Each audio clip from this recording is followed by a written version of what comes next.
lire. J'ai encore une petite exhortation ce matin. J'ai cherché quoi prêcher et je suis tombé dans ce petit message. C'est le prophète qui en parle. C'est les messagers de l'âge de l'église de Laodicée. J'ai dit, je vais essayer de parler là-dessus. Alors prenons nos livres dans Apocalypse 3. Et à partir du premier verset, je vais lire comme le prophète l'avait aussi lu. Écrit à l'ange de l'église de Laodicée. Voici ce que dit l'Amen. Les témoins fidèles et véritables.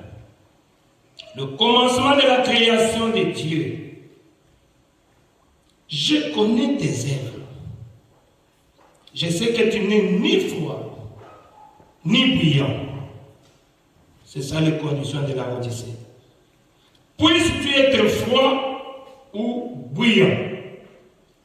Ainsi, parce que tu es tiède et que tu n'es ni froid ni bouillant, je te vomirai de ma bouche. Et Dieu a déjà vomi beaucoup de gens.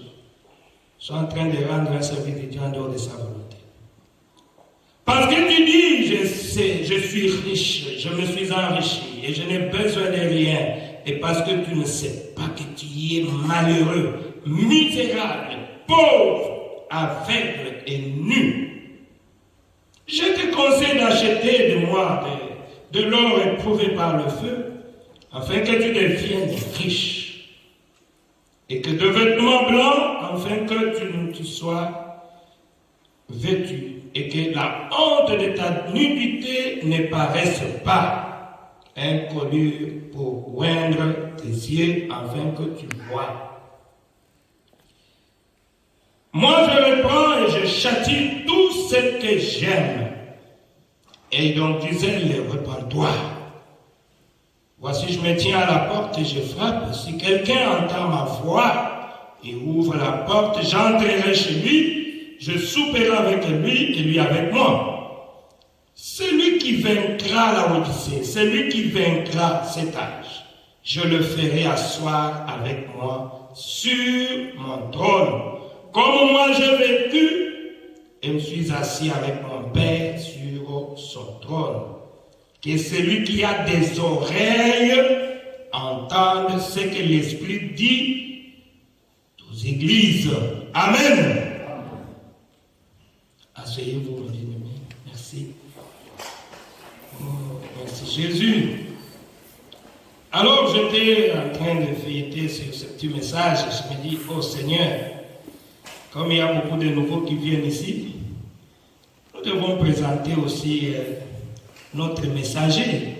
Amen. Il peut vous dire, mais qu'est-ce que ces gens sont là en train de croire? Pourquoi ils parlent toujours de Branham, tout ça?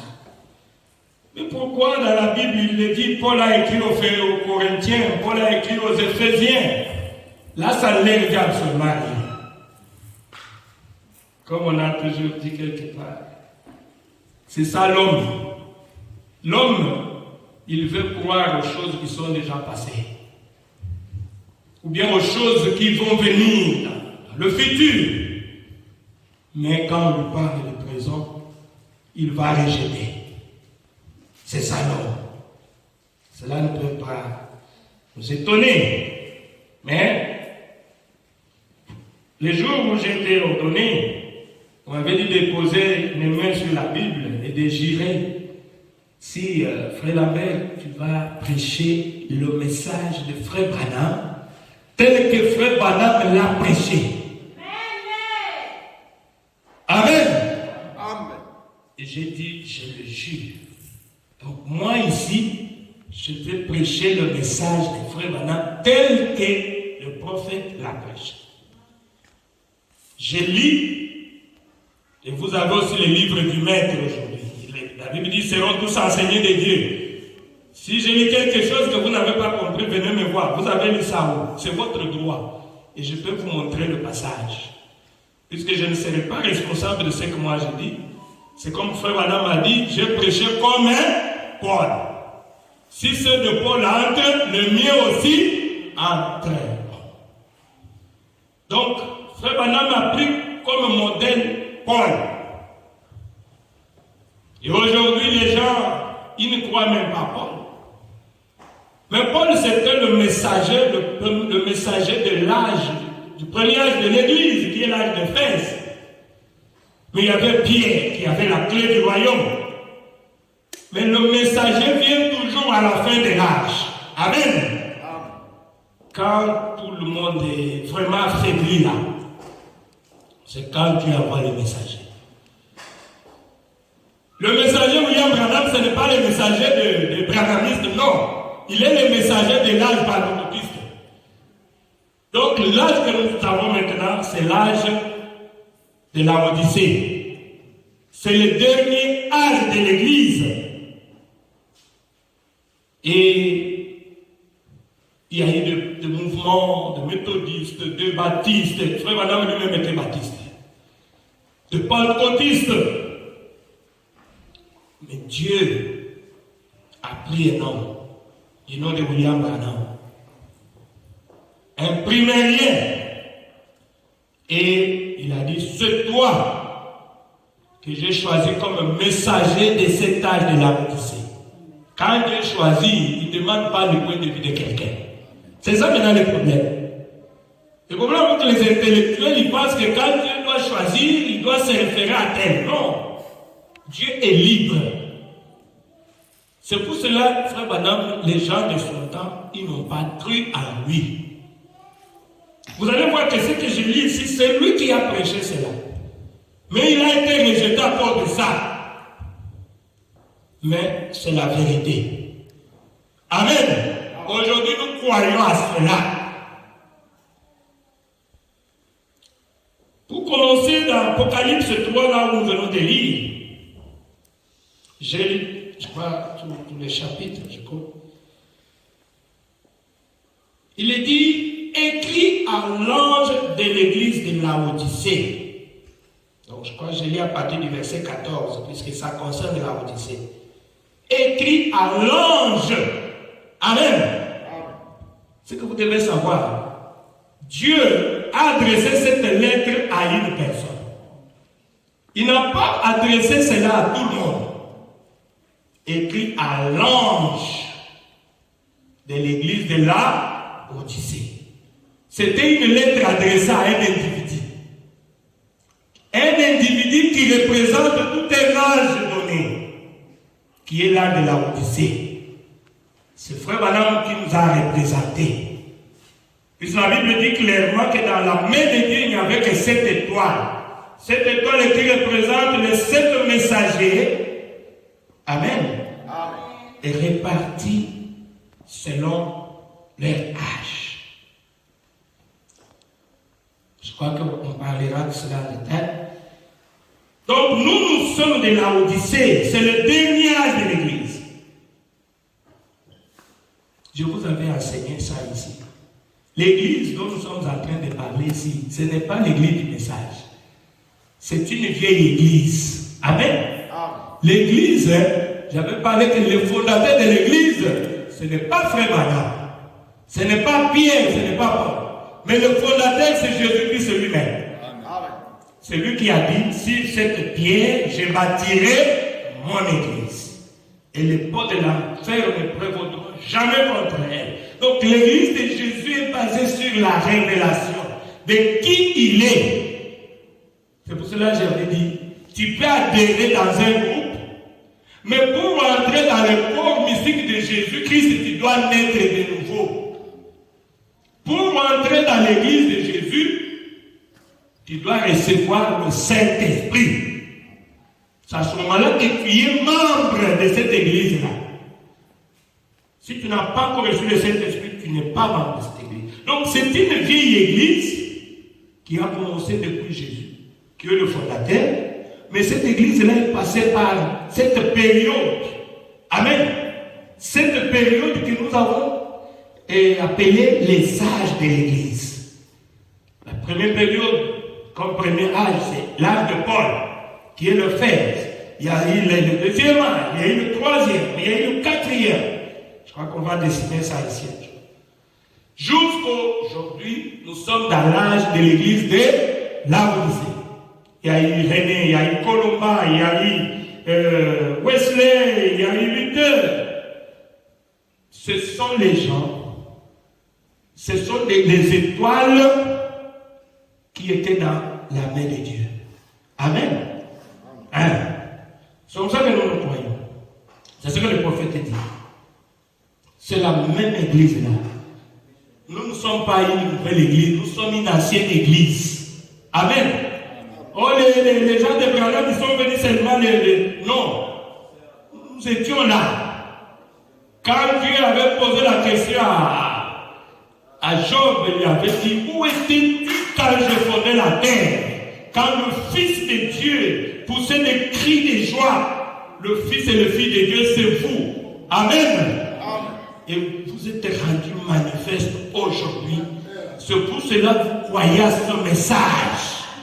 Si tu y crois à ce message, c'est-à-dire que tu es prédestiné. Ce n'est pas facile, mes bien-aimés, de croire à ce message. Surtout ici en Europe, partout là-bas, où les gens adorent le travail. Aujourd'hui, c'est le travail qui est leur Dieu. Les gens travaillent le dimanche. Ils ne pensent pas que non, le dimanche, laissez-moi, je dois quand même aller à l'église pour écouter la parole. Non, c'est le travail. Mais vous, vous êtes prédestinés. Oh, merci Jésus. Nous parlons du dernier de l'église, qui est le cadet de l'âge. Ici, Jésus s'adresse et se présente, comme nous venons de lire. Voici ce qu'il dit la mère. Amen. Amen, ça veut dire ainsi soit-il. Amen, ça veut dire embauchez-la, c'est fini, c'est terminé. C'est terminé. Je n'aurai plus un huitième messager. Amen. Il n'y a plus rien qui nous reste. Nous attendons seulement la venue de Jésus. Qu'on ne vous trompe pas qu'il y a eu un huitième messager quelque part. Il y a eu un neuvième messager, non. C'est le chiffre d'achèvement. Amen. Il n'y avait que 7. Et nous sommes dans l'âge de la Odyssée qui est le 7e âge. Ce que le prophète dit ici, que les gens, ils ne croient toujours pas au messager que Dieu leur envoie. Si vous voyez, c'est depuis Paul. Les gens ne croient pas. Dire que c'est moi le messager. Les gens vont toujours vous rejeter. Ils ont rejeté Paul. Ils ont rejeté Colomba. Ils ont rejeté Irénée. Ils continuent jusqu'à aujourd'hui. Surtout Branham. Il n'a pas étudié. Il s'est dit qu'il est celui que nous devons écouter tout au long des âges donnés. Yop, comme disent les Turcs. Ils mettent cela de côté. Mais quand tu as choisi, il a choisi. Amen. C'est ça le problème. C'est pour cela, j'avais lu Dieu résiste aux orgueilleux, mais il accorde sa grâce aux humbles. J'avais prêché le dimanche passé sur l'orgueil et l'humilité. Les enfants de Dieu sont humbles. Je te loue, Père. Tu as caché ces choses aux sages et aux intelligents. Et tu as révélé cela aux enfants, ceux qui ont l'esprit, qui peuvent s'asseoir et apprendre cela. Nous allons lire avec Daniel, en parle aussi. Alors, essayons de décrire un peu ce messager, puisqu'aujourd'hui je ne parle pas de l'âge de la Odyssée. Là, on en parlera plus tard. Je parle seulement du messager. Je vous ai dit quand je suis tombé sur ce petit livre-là, on a écrit le messager de l'âge de la Odyssée. Donc je parle seulement du message, de notre messager de cet âge. Amen. C'est lui-même qui a prêché cela. Et nous sommes des répétiteurs de Branham. Nous sommes des disciples de Branham. Il a dit répétez ce qu'ils disent les bandes et les brochures. Et vous serez bénis. Amen. Je suis un répétiteur. Je n'ai pas préparé longtemps. Non, je répète ce que le prophète dit. Et quand je lis ça, ça vous bénit. Amen. Lis-nous ce que Branham a dit. Amen. Amen. Je ne peux pas avoir de problème. Je lis ce que Branham a dit. Amen. Jésus dit, premièrement, ce messager sera un prophète. Amen. C'est ce que Branham dit. Le messager de la Odyssée doit d'abord être un prophète. Il dit la preuve qu'il est prophète. C'est écrit dans Apocalypse 10 et 7.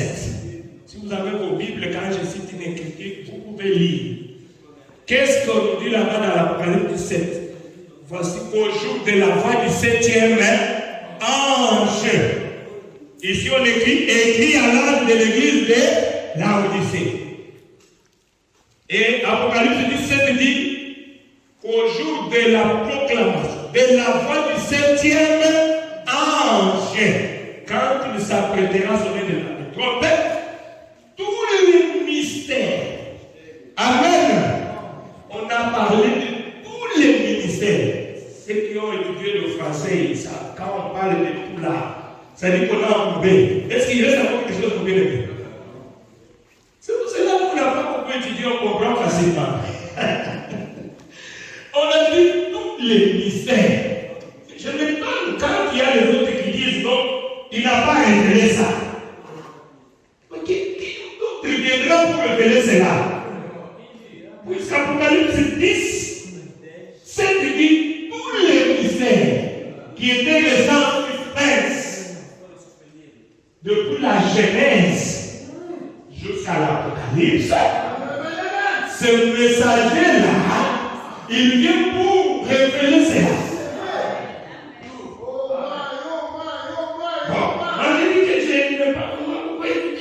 Je crois comme ça. Je suis un enfant. Même si tu me présentes ici que non, regarde ici, les données ne sont pas révélées. Je te remets dans cette écriture-là. Je dis, mais il a dit tout. Explique-moi, toi qui as beaucoup étudié. Quand on dit tout, est-ce qu'il y a quelque chose qui reste? Laissez-moi tranquille, moi je crois comme ça. Oh mon Dieu. C'est au temps de la fin. Au temps de la fin que les sept tonnerres de Jésus grondèrent. C'est ce que le prophète lui-même dit. Quand vous lisez l'Apocalypse à partir de Apocalypse 10, 3, 4, c'est ce qu'il est dit. Il dit, nous voyons non seulement la venue de ce messager prophète dans l'Apocalypse 17, mais nous découvrons que la parole de la venue d'Élie avant le retour de Jésus, selon Matthieu 17, 10. Matthieu 17 parle aussi de William Allen Branham. Amen. Ah, vous allez me dire, mais pasteur Lapin, comment expliquer ça? Mais si vous prenez Matthieu 17, vous allez voir qu'il parle de ça. Matthieu 17, disons. Puisque les gens confondent Jean-Baptiste avec William Allen Branham. Je comprends là où se trouve les confusions. C'est puisqu'ils ont le même esprit. Amen. Quand je vais avancer, là, vous allez comprendre que l'esprit d'Élie est revenu cette fois sur cette terre. Dieu a travaillé avec ce même esprit-là. Je peux le dire déjà. Cet esprit-là était avec Élie. Amen. Quand Élie est parti, vous connaissez bien, Élisée a demandé à Élie, je veux la double portion de ton esprit. Élie, comme lui-même ne pouvait pas, il était incapable il a dit, tu me demandes une chose, c'est très difficile. Comment moi je peux te donner mon esprit, puisque cet esprit-là, c'est Dieu, lui seul qui paye. Et Dieu ne peut pas voir Dieu au même moment sur la scène. Non. Quand Dieu retire son nom, il a toujours quelqu'un d'autre à qui il va mettre cet esprit-là pour la continuité. Et Élie lui a dit, quand tu me verras en train de monter là, je crois ce que tu me demandes là, Dieu est capable de vous l'accorder. Toi, suis seulement, mais pas. Ne sois pas distrait. Et quand Élie est monté, il a pris le manteau d'Élie, il l'a déchiré en deux. Il a dit, je veux la double portion de l'esprit d'Élie. Et il en avait eu double. Donc l'esprit est descendu combien? 3 fois. Amen. Et vous allez dire la 4e fois, c'est quand? Nous allons lire ça dans, je crois dans Luc 1. Il marchera devant moi avec la puissance et l'esprit d'Élie. Amen. On parle de qui? De Jean-Baptiste. Donc cet esprit est revenu sur Jean-Baptiste. Ce qui fait 4 fois où l'esprit est revenu. La 5e fois, c'est avec William Marion Branham. Vous devez croire comme ça. Il a aussi reçu cet esprit-là. C'est pour cela que j'ai lu, laissez-moi lire dans Apocalypse, Matthieu 17, puis c'est comme un petit enseignement. Je dois appuyer cela par les Écritures. Il dit ceci: les disciples lui firent cette question. Pourquoi donc les scribes disent-ils qu'Élie doit venir premièrement? Et vous pensez que Jean était déjà venu et que les disciples posaient cette question-là pour rien? Cette question, on parlait de la fin. Amen. On parlait autour de la fin. Et Jésus dit, il répondit, il est vrai qu'Élie doit venir et rétablir toutes choses. Amen. Et Élie qui devait venir pour rétablir toutes choses n'est pas Jean-Baptiste. Puis Jean-Baptiste était là. Il était déjà emprisonné. Jean-Baptiste avait déjà fait son travail. Je vais vous montrer le travail de Jean-Baptiste. Jean-Baptiste n'était pas venu pour rétablir. N'est-ce pas que je vous avais prêché ici sur la restauration? La restauration. C'est lui qui est venu pour restaurer, c'est le prophète William Marion Branham. Amen. Pour restaurer toutes les choses. Jésus parle toujours, il dit, j'avais expliqué que la restauration, c'est le rétablissement. Amen. On rétablit quelque chose qui a été renversé, on ramène ça. Amen. Et Jésus dit, il doit y avoir quelqu'un qui doit venir. Et cette personne-là, ça sera Élie. Mais ce n'était pas Élie de Tipiche, puisque lui, il est parti au ciel. C'est sur quelqu'un d'autre à qui Dieu va mettre cet esprit-là, et il aura pour commission de rétablir. Et il va rétablir quoi? La parole. C'est que les Gaza, c'est que les élèves ont dévoré au cours des âges. Amen. Les églises, ils ont dérangé la parole. Ils ont enlevé le baptême au nom de Jésus. Ils ont enlevé le baptême du Saint-Esprit. Jésus avait promis, ne vous en faites pas. Jésus connaissant cela, puisque lui connaît la fin avant le commencement. Il savait que beaucoup des âges, on va tout déranger. Mais il y aura Élie qui viendra pour rétablir, pour restaurer. Amen. Donc, Élie là, ce n'est pas Jean-Baptiste. Élie là, se trouve, si vous êtes avec moi, nous allons rentrer dans Malachie, puisque le prophète William Branham, il est dans Malachie 4. Malachie 4, 5. La Bible dit ceci dans Malachie 4, 5.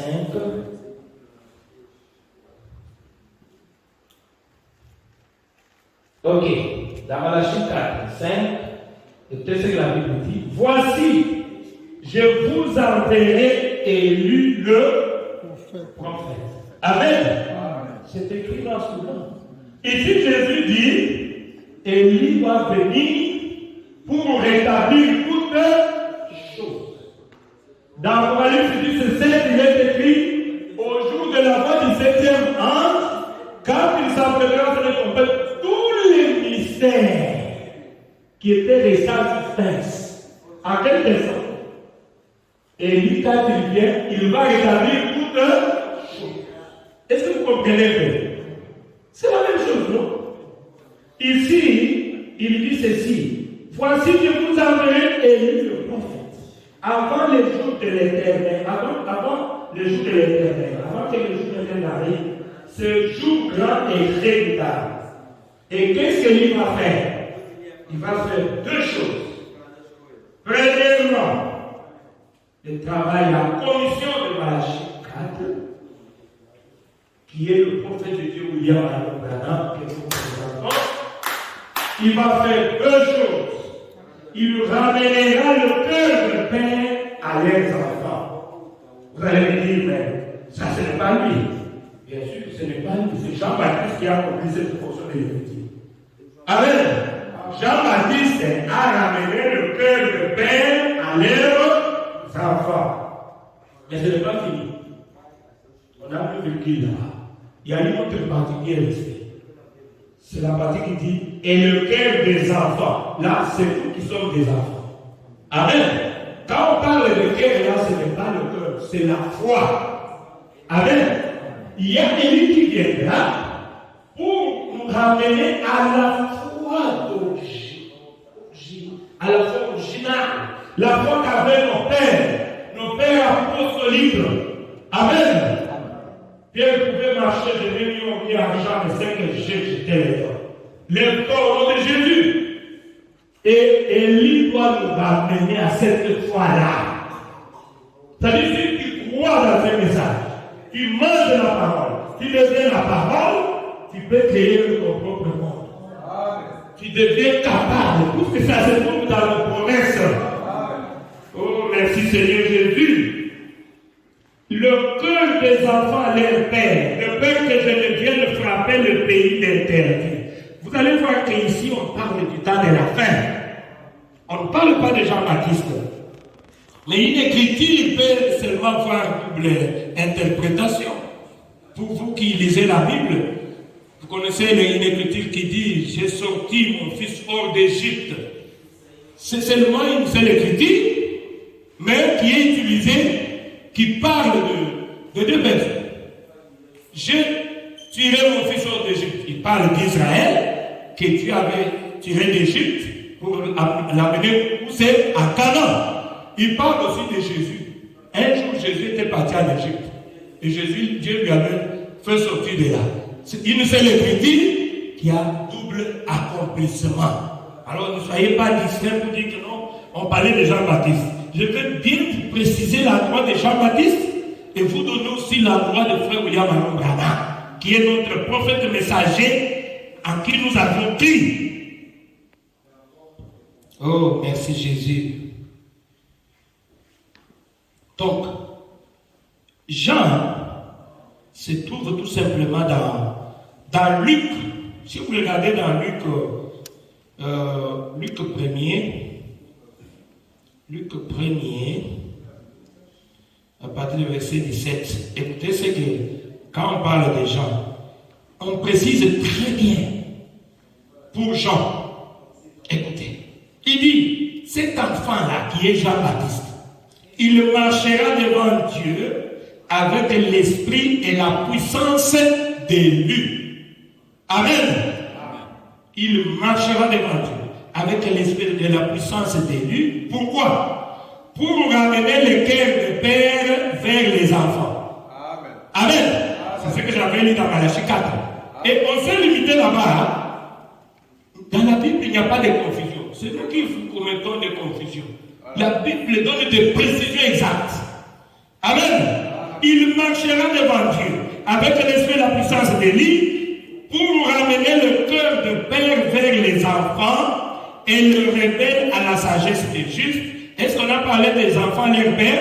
Non. C'était la partie de William Branham. Ce n'était pas pour Jean. Ça, c'est une partie qui devait s'accomplir à la fin. Écoutons le travail des gens. Afin de préparer au Seigneur un peuple bien disposé. Jean devait préparer un peuple. Jean ne pouvait pas rétablir. Donc il devait y avoir quelqu'un qui devait venir pour rétablir quelque chose. Ici c'est bien dit que Jean devait préparer un peuple à la repentance pour accueillir Jésus qui devait venir. Vous voyez? C'est clair, c'est ça la commission. C'est ce que Jean a fait. Il s'est limité là-bas. Mais Jean ne pouvait pas établir toutes choses. Puisqu'il n'y avait pas de choses qui étaient abîmées assez longtemps déjà, non. On attendait pour accueillir Jésus. Un enfant nous est né, un fils nous est donné. Voilà pourquoi, mes bien-aimés, j'ai voulu que nous puissions parler là-dessus. Mais il marchera avec la puissance et l'esprit d'Élie. Vous voyez que la Bible dit clairement, c'est pour préparer un peuple. Pour préparer au Seigneur un peuple bien disposé.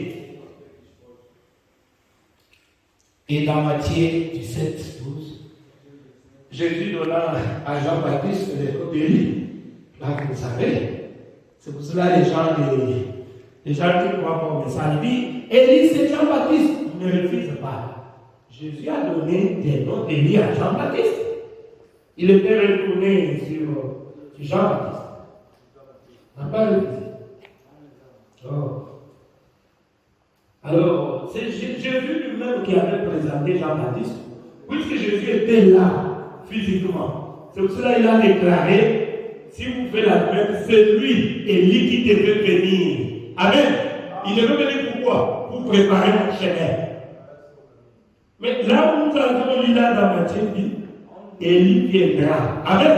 On ramène cela au futur. Il viendra pourquoi? Pour un service de rétablissement de toutes choses. Je voudrais que vous puissiez bien me saisir. Oh, merci Jésus.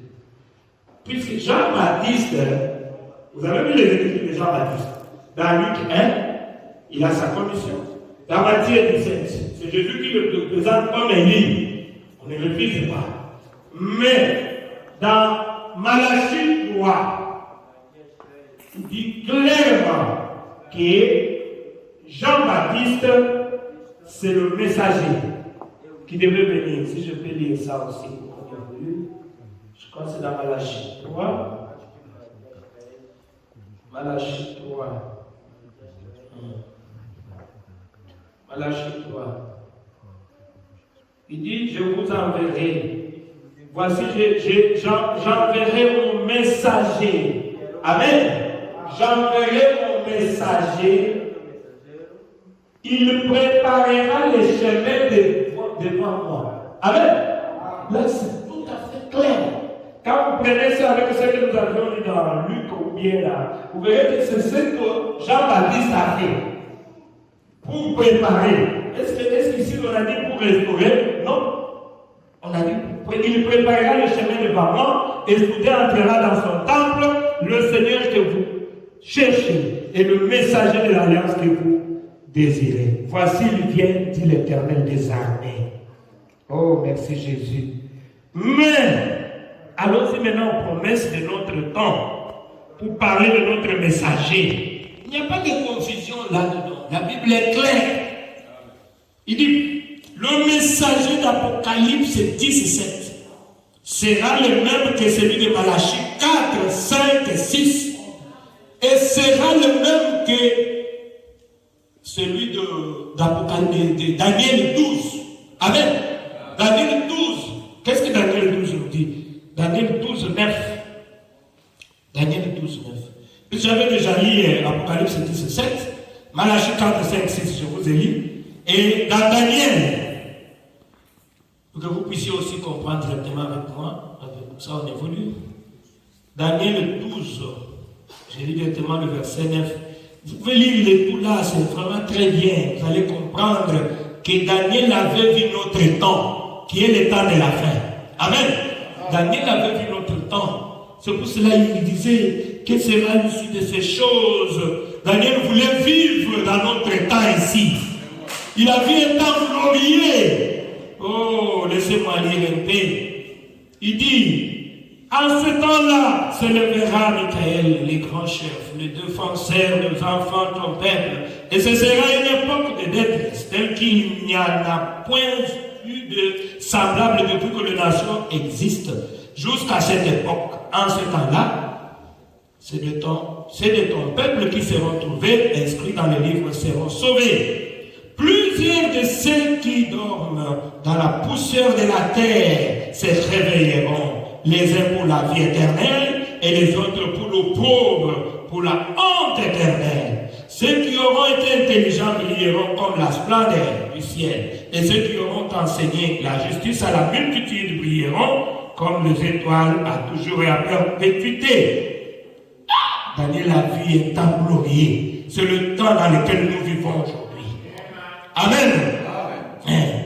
Maintenant, Daniel dit, Dieu lui dit, toi, Daniel, tiens secrète ces paroles. Amen. Et nous pouvons lire. Quelles sont ces paroles-là que Daniel devait tenir secret? Tiens secrète ces paroles. J'ai chanté ça quand j'ai fait le cantique là. Je restaurerai, Daniel mon bien-aimé, je restaurerai c'est au temps de la fin. Amen. Toi, tiens secrète. Toi, tiens secrète ces paroles. Et scelle les livres. C'est pour combien de temps? C'est jusqu'au temps de. Jusqu'au temps de. Il y a des choses que Dieu avait voulu que ça ne soit pas divulgué dans n'importe quelle période, non. C'était réservé pour vous, mes bien-aimés. Amen. C'était des choses réservées pour vous, mes frères et sœurs. Dieu vous avait vu avant la fondation du monde. Il avait dit, ces plans ici, c'est pour mes enfants du temps de la fin. Oh, merci Seigneur Jésus. J'ai envie de sauter. Voilà ces choses. Donnez la dit, mais qui sont ces gens-là qui vont vivre dans un temps glorieux comme ça?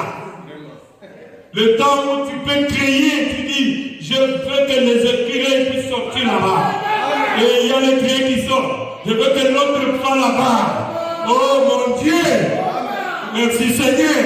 Un temps où les fils et les filles de Dieu seront manifestés. C'est aujourd'hui. Amen.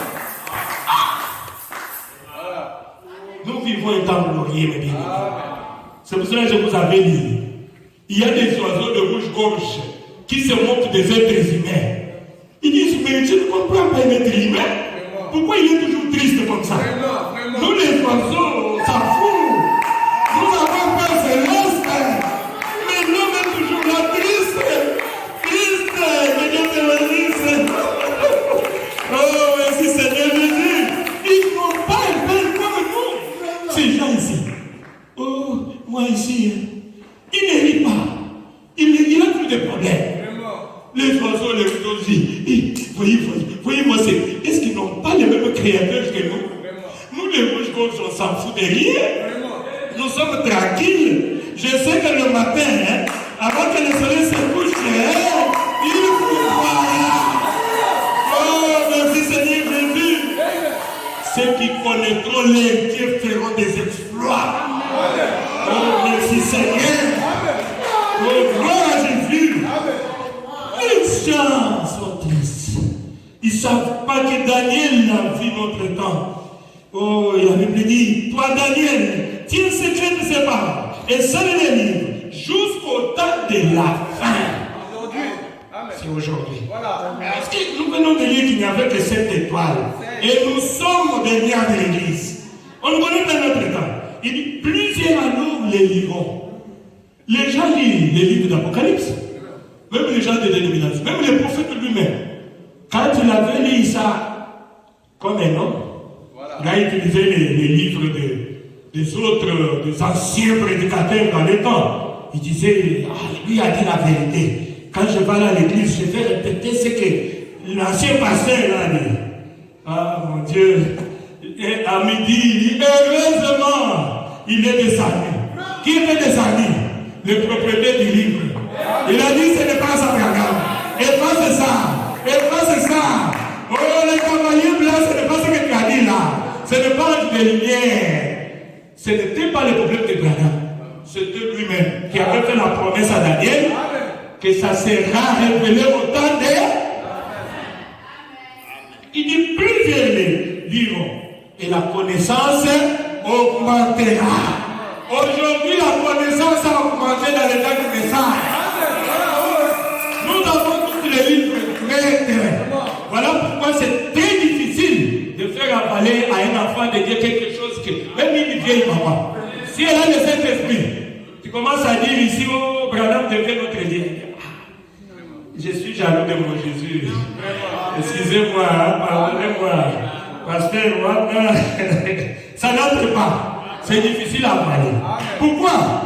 Il connaît son Dieu. Ceux qui connaîtront les dieux feront des exploits. Amen. On ne peut pas confondre Branham avec Jésus. Non. Non. Même si je suis fan des Branham, n'importe comment, mais il a sa place. C'est l'ami de l'époux. Amen. C'est l'ami de l'époux. Même Jean-Baptiste était triste. Je ne sais pas si je peux lire, il n'y a plus de temps. Jean-Baptiste était plus triste. Dans son temps, on pensait que c'était lui qui est Christ. Il a dit non, je ne suis pas Christ. Je ne suis même pas digne de délier les lacets de ses sandales. C'est lui qui a l'épouse, c'est qui? C'est l'époux. C'est lui qui a l'épouse, c'est l'époux. Mais qu'est-ce que l'ami de l'époux? Il est dans la joie.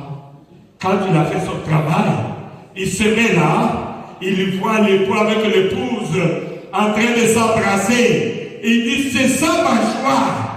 Je vous ai présenté Christ. Amen. C'est lui qui doit être votre époux. C'est lui que vous devez aimer. Eliezer n'était pas le mari de Rebecca. Amen. Quand il n'était pas venu chercher Rebecca, non. Eliezer parlait toujours d'Isaac. Tu sais, ton mari, c'est un beau gars. Il faut le voir. Si tu crois Isaac, c'est un riche aussi. Il est l'héritier de toutes choses. Oh, merci Jésus. Voilà les gens que Jésus aime. Jésus ne partagera jamais sa gloire avec une personne. Non. Prendre Jésus. Commencez à confondre Jésus avec Gala. Pardonnez-moi, chez moi ça n'entrera pas. Je sais qui est Jésus. Je connais qui est Branham. Merci Seigneur. Oh, merci Jésus. Il dit, et moi Daniel, je regardais, et voici des hommes se tenaient debout, l'un descend du bord du fleuve, l'autre au-delà du bord du fleuve. L'un dit à l'homme vêtu de lin, qui se tenait au-dessus des eaux du fleuve, quand sera la fin de ces prodiges? On a demandé. On demandait à Jésus, quand sera la fin? Maintenant écoutez ce que Jésus dit. Et j'entendis l'homme vêtu de lin, qui se tenait au-dessus des eaux du fleuve. Il leva vers le ciel sa main droite et sa main gauche, et il jura par celui qui vit éternellement, que ce sera dans un temps, des temps et la moitié du temps, et que toutes ces choses finiront quand la force du peuple saint sera entièrement brisée. La force sera entièrement brisée aujourd'hui. Même les gens qui prient dans les messages sont fatigués. Ils sont fatigués des doctrines. Ils sont fatigués d'être fanatiques. Amen. Ils sont fatigués. Nous venons pour écouter Jésus, pour nous parler toujours d'autres choses. Pourquoi ne pas vanter Jésus? Amen. Maintenant, la force est entièrement brisée. Oh, la Bible dit, j'ai entendu, mais je ne compris pas. Et j'ai dit, mon Seigneur, quelle sera l'issue de ces choses? Il répondit, va Daniel. Va Daniel. Car ces choses, elles seront tenues secrètes et scellées jusqu'au temps de la fin. Vous qui dites que les tonnerres ne sont pas révélés, pardonnez-moi. Mais il est bien écrit que ces choses seront tenues secrètes jusqu'au temps de la fin. Au jour de la voix du 7e ange, quand il s'apprêtera à sonner l'épouse va se rassembler. Tous les mystères seront révélés. D'où vient que vous dites que ce n'est pas révélé? En tout cas, pardonnez-moi. Moi, je pense qu'il n'y aura pas un autre messager pour venir révéler. Personne n'est pas ajouté ni retranché dans la Bible. Amen. Frère Madame est dans la Bible, mes bien-aimés. Amen.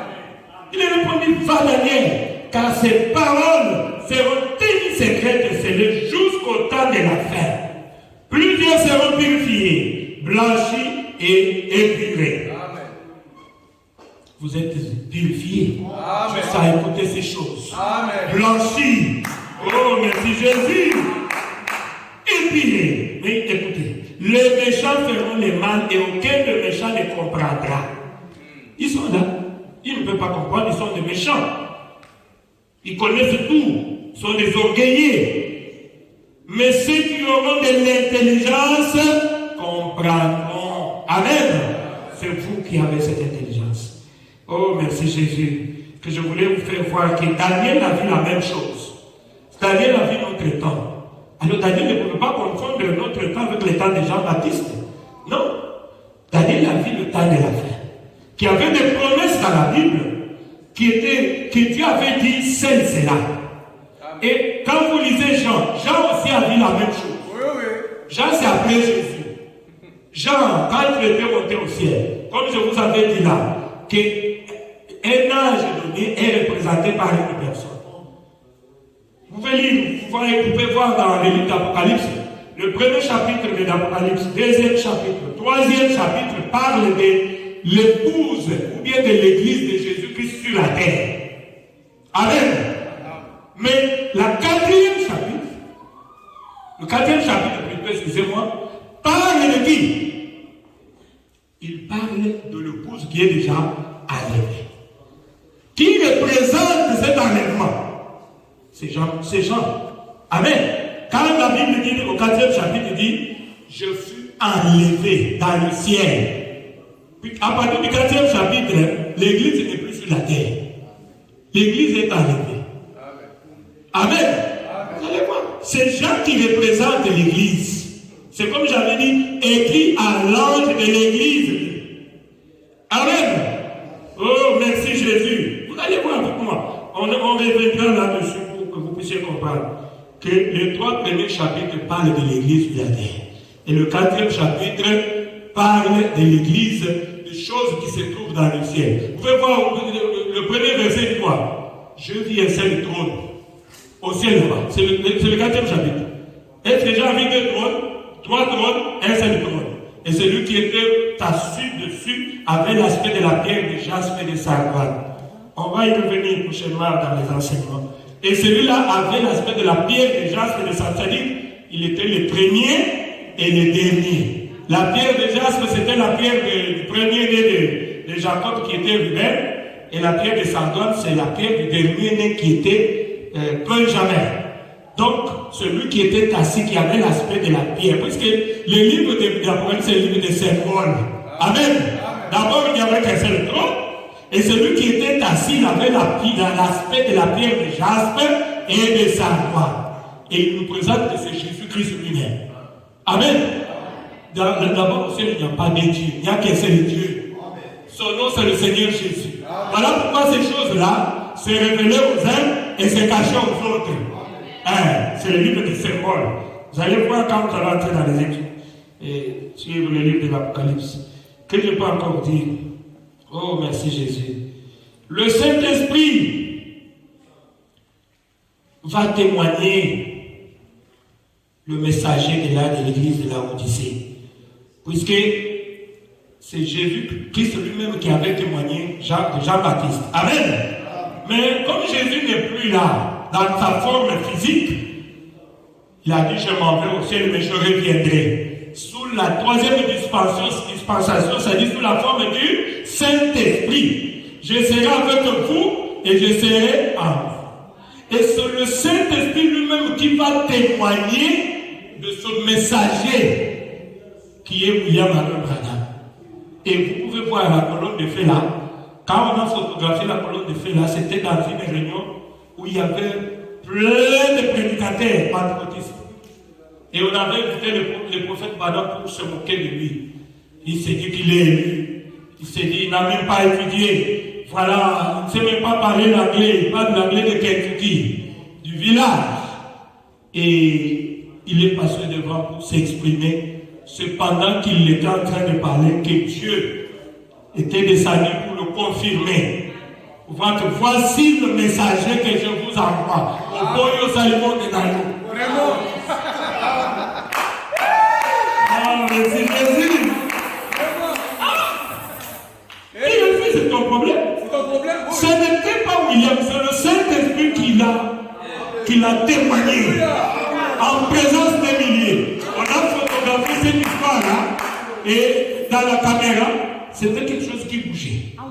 On a vu que c'est vraiment un être surnaturel sur quelqu'un. en train de dire que je suis ici. Je suis avec lui. Je suis avec lui. C'est lui et lui. Oh, gloire à Dieu. Applaudissez-vous le Seigneur. Merci Seigneur Jésus. Oh, merci Seigneur. Et ceux qui comprendront, ce sont les enfants. Amen. Il m'a aimé par sa grâce. Oh, il m'a aimé dans son amour. Il m'a chuchoté à l'oreille. Il vient bientôt, Jésus. Il m'a dit d'être prêt. Oh, il m'a dit seulement d'être prêt. Jésus te demande d'être prêt. Il t'a pas dit l'heure exacte. Sans jamais vous prêcher autrefois sur les départs secrets de l'épouse. Vous allez comprendre que cette épouse-là qu'on maltraitait, qu'on négligeait. Mais quand le prince est venu, il a dit, c'est toi que je vais prendre en mariage. Je ne suis pas dit, c'est toi. Tu n'as pas vu les autres là, les églises organisées, les gens qui se battent de ceux qui ont de l'argent. Il dit non, moi je t'aime toi. Garde le secret. Gloire à Jésus. Il dit quand tu verras le soleil, à cette époque-là, à cette période-là, le secret c'est l'épouse qui connaissait. On pouvait se moquer d'elle, puisqu'on a vu que l'époux s'intéressait à lui, à elle. Mais elle connaissait les secrets. Chaque jour, elle pouvait aller s'asseoir sur la montagne pour regarder le soleil. Il m'a dit, quand tu verras, oh mon Dieu, quand tu verras la force du peuple commençant s'affaiblir, ton petite épouse, réjouis-toi. Votre Père a bon de vous donner les maillots. L'enlèvement, c'est pour bientôt, mes bien-aimés. Nous devons nous préparer. Nous devons avoir lui dans nos lampes. Alors, le prophète rend cela encore plus clair. Je crois que j'ai déjà expliqué sur ces écritures ici. Et pour terminer, je voudrais qu'on aille rapidement. Vous avez compris que le messager de l'âge de l'église de la Odyssée, c'est le prophète William Marion Branham. Ce n'est pas quelqu'un d'autre. C'est lui. Ce n'est pas Jésus qui l'a confirmé, mais c'est le Saint-Esprit qui l'a confirmé. Amen. Plusieurs fois, il a vu Jésus dans des visions.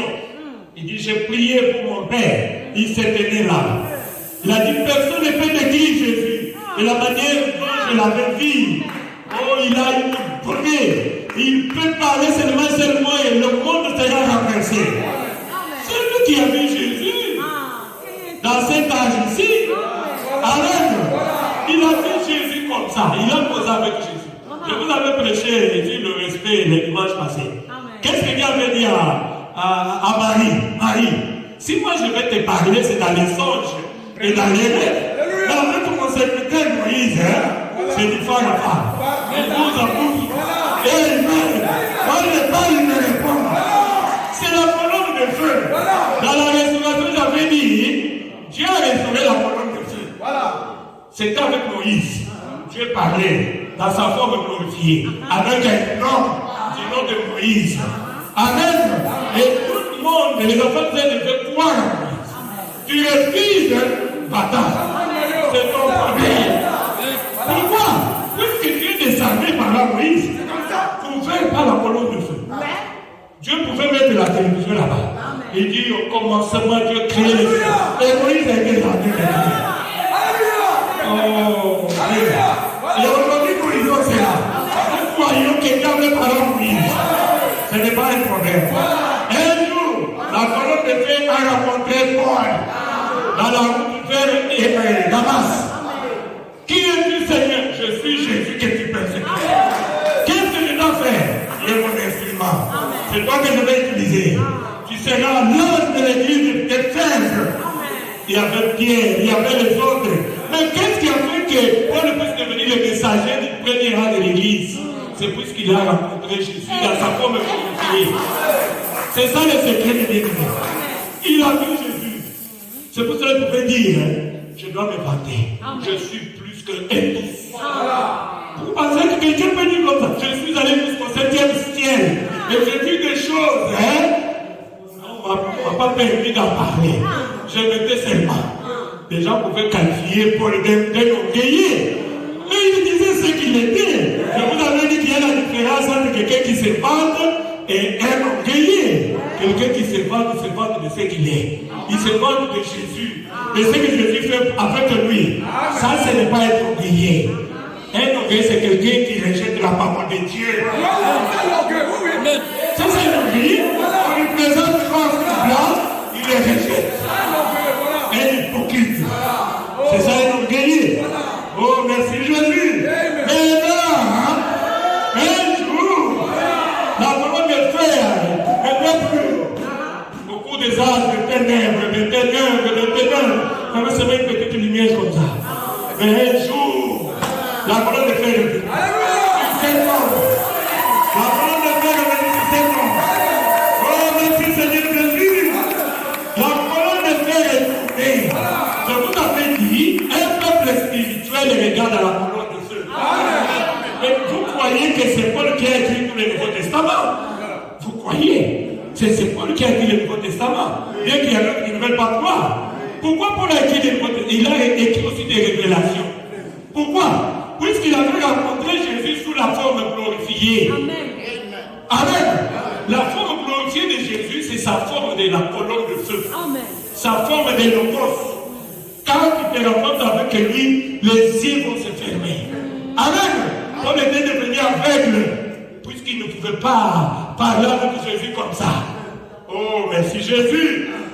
Jésus n'a pas permis que Paul puisse le voir comme ça. Mais il a permis à Moïse. C'est pour ça qu'il disait que moi je parle avec Moïse comme ça. Il parle.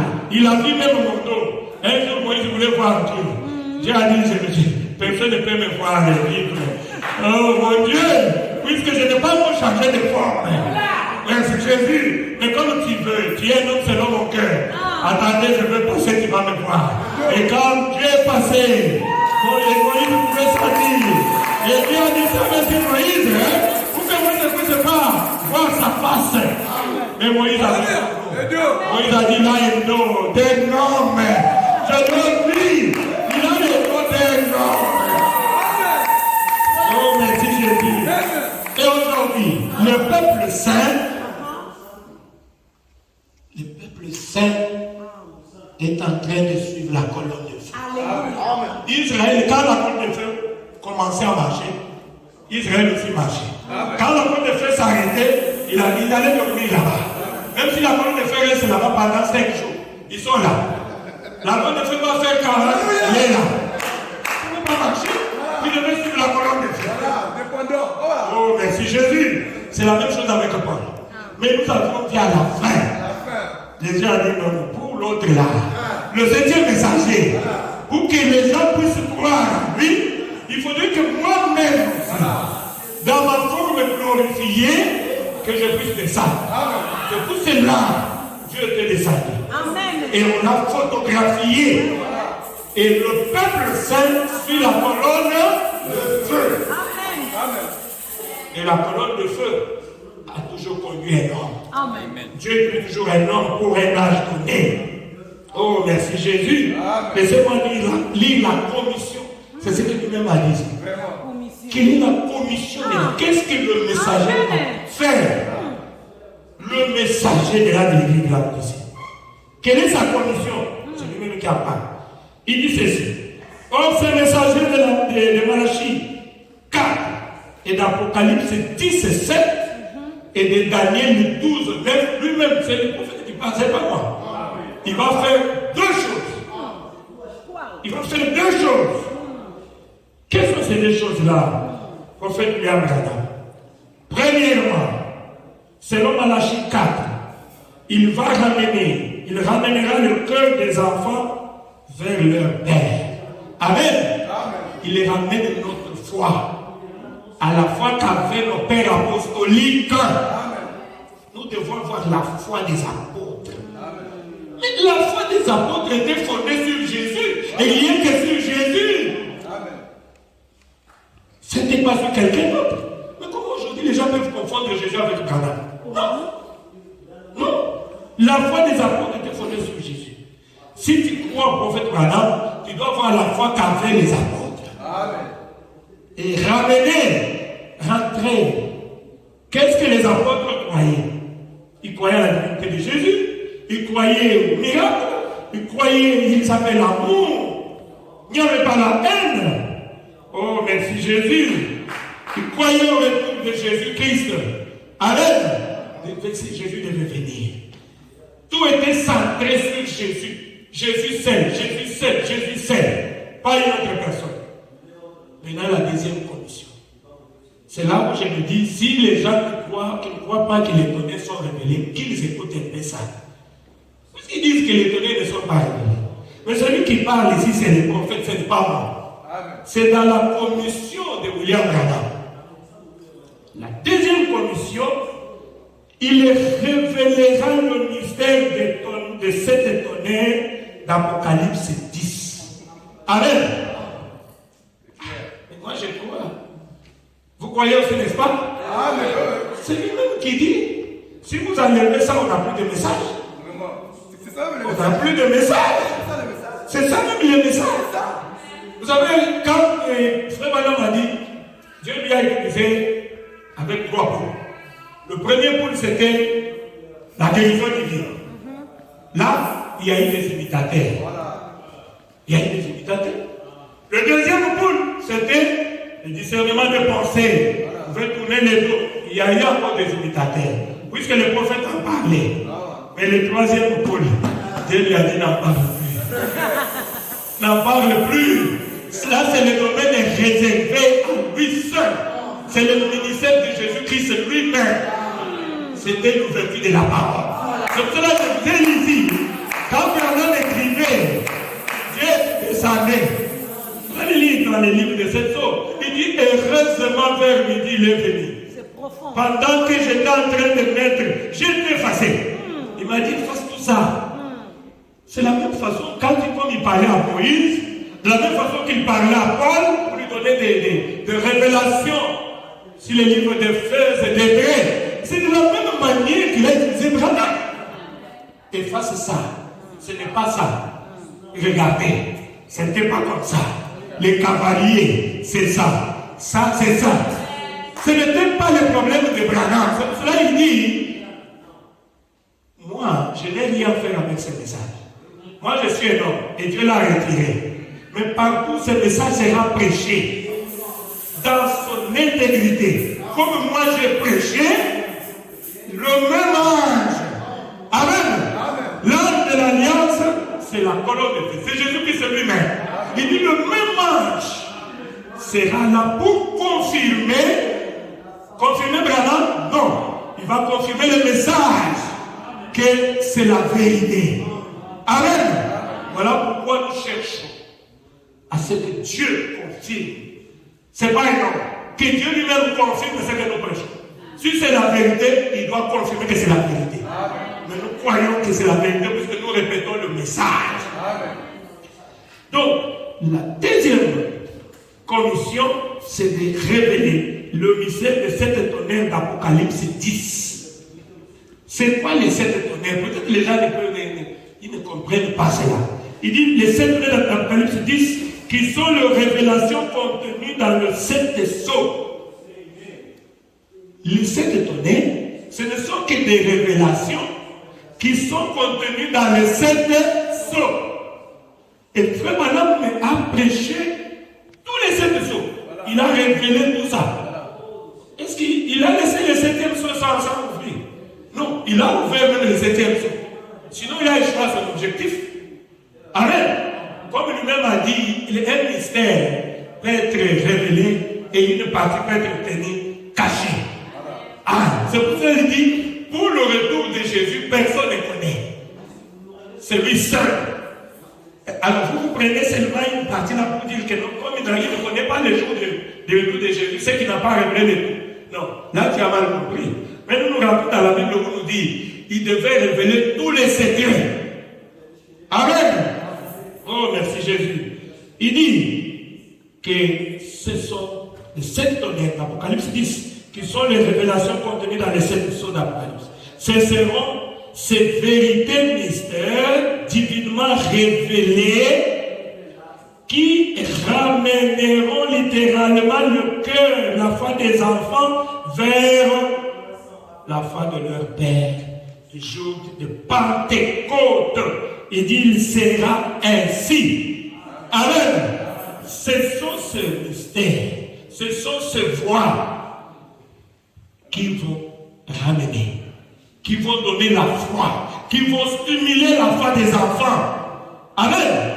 Pour ramener la foi des enfants à leur Père. Et cela maintenant, ça va nous bousculer pour avoir la foi de l'enlèvement. Amen. Nous devons avoir la foi de l'enlèvement. Mais si toi, comme je le disais, tu n'as pas encore la foi dans la guérison divine, comment tu auras la foi de l'enlèvement? Si toi, tu ne crois pas la foi de la guérison divine, tu ne sais pas qu'on peut prier pour quelqu'un, il sera guéri. Tu doutes. Est-ce que tu penses qu'une personne comme ça va avoir la foi de l'enlèvement? Non. Puisqu'il doute de la guérison divine. Oh, merci Jésus. Mais nous croyons à la guérison divine. Amen. Nous croyons à un Dieu de prodiges et de miracles. Et nous croyons qu'un jour, nous serons changés en un clin d'œil. La foi de pesanteur ne peut pas avoir de pouvoir sur nous. Amen. Et nous irons à sa rencontre dans les heures. Laissez-moi dire quelque chose. Mais qui va croire? Qui va croire à ces messages? Oh, c'est facile, non? La Bible dit, Dieu résiste aux orgueilleux. Il accorde sa grâce à ceux qui sont humbles. Dieu ne peut pas être pour les orgueilleux. C'est ce que Jésus a dit, je te remercie, Père, puisque tu as caché ces choses aux sages et aux intelligents. Et tu les as révélées aux enfants. Daniel avait dit plusieurs livres. Mais ceux qui ont de l'intelligence comprennent. Vous avez de l'intelligence pour comprendre les mystères de Dieu. Vous êtes des enfants, c'est alors que vous comprenez cela. Merci Jésus. C'est moi, j'ai dû lire encore une citation pour terminer. Il dit dans les noms blasphématoires, il dit, le prophète parle de 7 vertus. Les 7 vertus. Il y a la foi, dans les 7 vertus, il y a la foi, il y a la vertu, il y a la connaissance, il y a la tempérance, la patience, la piété, l'amour fraternel et l'amour lui-même, l'amour divin. Et ensuite vient le Saint-Esprit. Amen. Alors je me dis, pour arriver au Saint-Esprit, c'est pas facile. Il faut avoir tout ça d'abord. Toi qui n'as pas de patience, comment tu vas arriver au Saint-Esprit? C'est difficile. Tu n'as pas d'abord l'amour envers ton prochain. Et tu prétends que tu as le Saint-Esprit. Non. Il faut d'abord commencer à avoir l'amour. Amen. Tu n'as même pas la foi en Dieu. Petite maladie, vite à l'hôpital. Tu ne peux pas espérer en Dieu pour prier, pour dire que Dieu guérit-moi. Tu n'as pas cette foi-là. Est-ce que tu auras le Saint-Esprit? Le Saint-Esprit, c'est le sommet. Quand on commence avec la statue de l'homme parfait, on commence avec la foi. C'est pourquoi nous vous prêchons d'abord la foi. Tu dois avoir la foi en Dieu. La foi dans la parole de Dieu. Après la vertu. Après, c'est la connaissance. Après, vous avez la piété. C'est être comme Jésus. Comme j'ai lu la première citation ici. Être comme lui. Comme nous chansons, être comme Jésus. Être comme Jésus. Je vais être comme Jésus toute ma vie. Je tenais à lire, puisque j'ai beaucoup parlé. Laissez-moi lire seulement et puis nous allons clôturer. Ah mon Dieu. Puisque ce que j'ai dit là, c'est le prophète qui en parle. Je lis seulement quelque chose et puis nous allons clôturer. Il dit ceci. C'est toujours dans les messagers. Il n'y a pas de paragraphe. Il dit, or, ce messager de Malachie 4 et d'Apocalypse 17 va faire 2 choses. Premièrement, selon Malachie 4, il ramènera le cœur des enfants vers leur Père. Deuxièmement, il les révélera le mystère des 7 tonnerres d'Apocalypse 10, qui sont les révélations contenues dans les 7 sceaux. Ce seront ces vérités mystères divinement révélés qui ramèneront littéralement le cœur des enfants vers le Père du jour de Pentecôte. Il en sera ainsi. Il y a quelque chose que je tenais à lire là, je vais lire ça. Il dit, je désire faire encore une comparaison entre le messager prophète de la Odyssée et Jean. Le messager prophète qui précédera la première venue de Jésus, les gens de son temps prirent Jean pour le Messie. Amen. Les gens du temps des gens, les gens du temps des gens, ils prirent Jean pour le Messie. Il y avait une confusion. C'est la même confusion aujourd'hui. Moi, je ne peux pas entrer dans ce débat-là. J'ai vu sur Internet les gens qui parlent de Branham Dieu et l'autre, Branham n'est pas Dieu. Entrer dans. Non, moi, je ne peux pas entrer dans ce débat-là. Si tu as déjà avalé ces choses-là, c'est très difficile. À moins que tu sois un enfant de Dieu pour que Dieu te fasse grâce de te révéler que ce n'est pas la vérité. Sinon, ils ont des citations. C'est comme la Bible, c'est une grande forêt. Ils ont des citations. Tu ne peux pas les convaincre, ils risquent de te séduire. Mais je ne comprends rien. Mais nous ramenons dans la Bible pour dire que non, ce n'est pas comme ça. Ici, frère Madame dit, les gens du temps qui étaient à l'époque des gens, il dit, les gens de son temps prirent Jean pour le Messie. Laissez-moi dire le prophète. Dans Jean 1er, verset 19 à 20, dit, voici les témoignages de Jean. J'en avais déjà parlé, mais je vous lis ce que le prophète lui-même dit. Je voulais donner à mon frère là, qui est en Afrique du Sud, qui parlait dans les débats entre les Branham Dieu et les autres là. J'ai dit, mais c'est clair. Il dit, lorsque les Juifs envoyeurs de Jérusalem, les sacrificateurs et les Lévites, pour lui demander, toi, qui es-tu?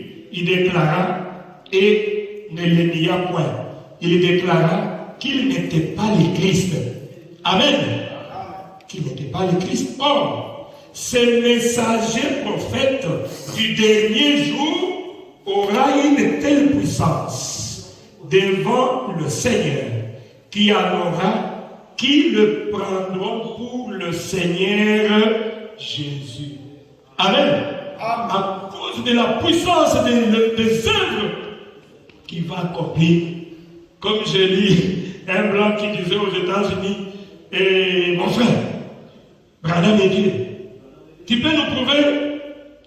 Qu'est-ce que prouve Branham est Dieu? Il dit, donnez-moi la brochure là.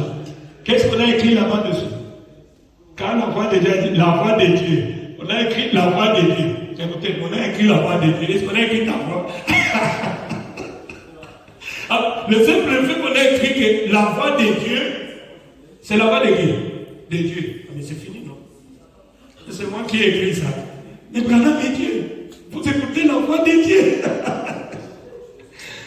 Ah mon Dieu, ce n'est pas ça. Il dit qu'il y en a qui les prendront pour le Seigneur Jésus. Il y aura dans le dernier temps un esprit dans le monde qui séduira plusieurs et leur fera croire cela selon Matthieu 24, 23, 26. Car ils s'élèveront de faux Christ et de faux prophètes. Ils feront de grands prodiges et de miracles au point de séduire, s'il était possible, même les élus. Voici, je vous l'ai annoncé d'avance. Si donc on vous dit, voici il est dans le désert, n'y allez pas. Voici il est dans le chambre, ne le croyez pas. N'allez pas croire cela. Il n'est pas Jésus-Christ. Amen. Branham n'est pas Jésus-Christ. Il n'est pas venu. Jésus n'est pas encore venu. C'est Branham qui dit ce n'est pas moi. Il n'est pas le Fils de Dieu. Mais qu'est-ce qu'il est? Écoutez ce que le prophète dit. Il est un des frères. Amen. Un des frères, un prophète, un messager. Je l'ai présenté ici comme un messager. Je n'ai pas présenté le prophète Branham comme Dieu, comme Christ, non. Bien que j'ai parlé à bien de lui, mais je l'ai présenté comme un messager. Et c'est lui qui parle. Amen. C'est lui qui parle. Nous devons croire en lui. Un prophète, un messager, un serviteur de Dieu. Amen. Un serviteur de Dieu. C'est Branham lui-même qui parle. Il n'a pas besoin de recevoir un plus grand honneur que celui que Jean a reçu quand il était la voix qui criait dans le désert. Amen. Jean était la voix qui criait dans le désert. Il a dit, je ne suis pas Christ. Je suis la voix qui crie dans le désert. Préparez le chemin. Christ est là derrière moi. C'est lui qui a l'épouse, c'est l'époux. Ce n'est pas Branham. Branham, c'est l'ami de l'époux. Il dit, je ne suis pas le Christ, mais il vient après moi. Amen. C'est important, mes bien-aimés. N'allez pas confondre. Pour être fanatique jusqu'à ce point-là, commencer à dire que Branham est Dieu. Non, ce n'est pas ce que j'ai dit. J'ai présenté, lui-même a présenté le message de l'église de la Odyssée. Et il s'est présenté. Il n'y a pas de confusion là-dessus. Il n'y a pas de match comme les gens disent. J'invite les musiciens à monter pour que nous puissions chanter quelque chose avant d'entrer dans la parole et dans la prière. Oh, merci Jésus. Branham n'est pas notre Dieu. C'est un prophète messager de notre âge. C'est l'ami de l'époux. Oh, merci notre Dieu. Je pense que j'ai dit quelque chose, mes bien-aimés. Je tenais à dire ça pour qu'il n'y ait pas de confusion dans ce que nous croyons ici. C'est ce que nous croyons ici. Et ce que nous croyons, c'est le message. Nous devons glorifier Jésus. Nous devons aimer Jésus. Oh, merci Jésus. Vous savez, quand vous invitez Jésus, il va venir. Amen. Il va venir. Moi, j'aime que Jésus soit au milieu de nous. C'est pour cela que je vais l'élever. Je vais l'élever lui. Je ne vais pas élever une autre personne. Chantez-moi être comme Jésus. Être comme Jésus.